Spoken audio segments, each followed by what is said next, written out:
Once upon a time in a small quiet town, there lived a curious and adventurous boy named Max. Max had a vivid imagination and loved to create his own worlds filled with extraordinary creatures.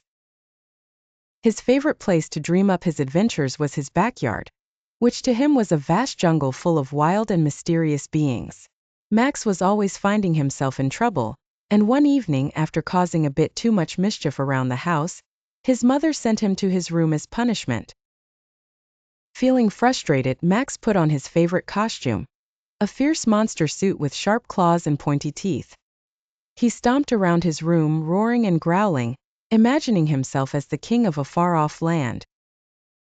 As Max roared louder, something magical began to happen. The walls of his room started to transform into thick green vines, the floor turned into soft, mossy ground, and the ceiling opened up to reveal a starry night sky. His bed morphed into a small boat, and with a gentle push, Max found himself sailing across a vast, moonlit ocean. The journey across the ocean felt both endless and thrilling. The waves shimmered under the moonlight, and Max's boat glided smoothly across the water. He felt a sense of freedom and excitement, eager to see where this magical voyage would take him. After what felt like hours of sailing, Max arrived at a mysterious island covered in dense jungle. The air was filled with the sounds of chirping insects and rustling leaves. As Max stepped ashore, he heard rustling in the bushes. Suddenly, a group of wild, monstrous creatures emerged. They had large, glowing eyes, sharp teeth, and strange, colorful fur. Despite their fearsome appearance, Max felt a surge of excitement rather than fear. He had always wanted to meet real monsters. "Who are you?" one of the creatures growled, stepping forward. This monster had bright yellow eyes and fur that seemed to glow in the dark.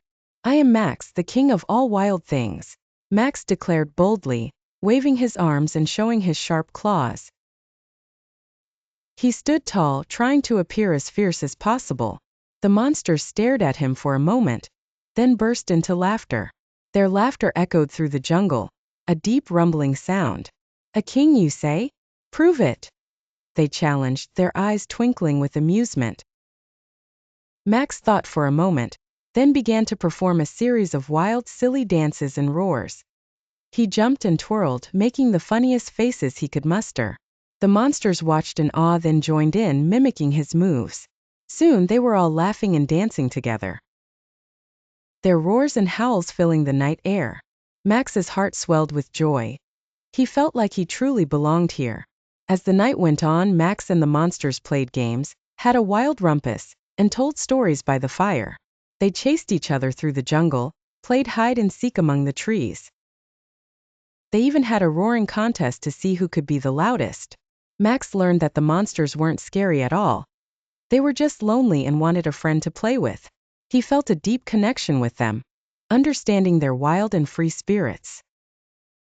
As they sat around the fire, one of the monsters with blue fur and a gentle voice shared a story about how they used to be afraid of humans. "We thought humans would hunt us down because we looked different," he said. Max listened intently, feeling a sense of responsibility to show them kindness. The monsters showed Max their favorite spots on the island: a sparkling waterfall where they would bathe and play, a hidden cave filled with glowing crystals, and a giant tree with branches that reached the sky, where they loved to climb and watch the stars. Max was in awe of the island's beauty and the monsters' unique way of life. But as dawn approached, Max began to feel a pang of homesickness. He missed his family, his home, and even his cozy bed. He realized that while the adventure had been thrilling, he belonged with his loved ones. He looked around at the monsters who had become his friends, and knew it was time to go home. "I have to go now," Max said, looking at the monsters with a heavy heart. The monsters howled in protest but understood. They had grown fond of Max and didn't want to see him leave.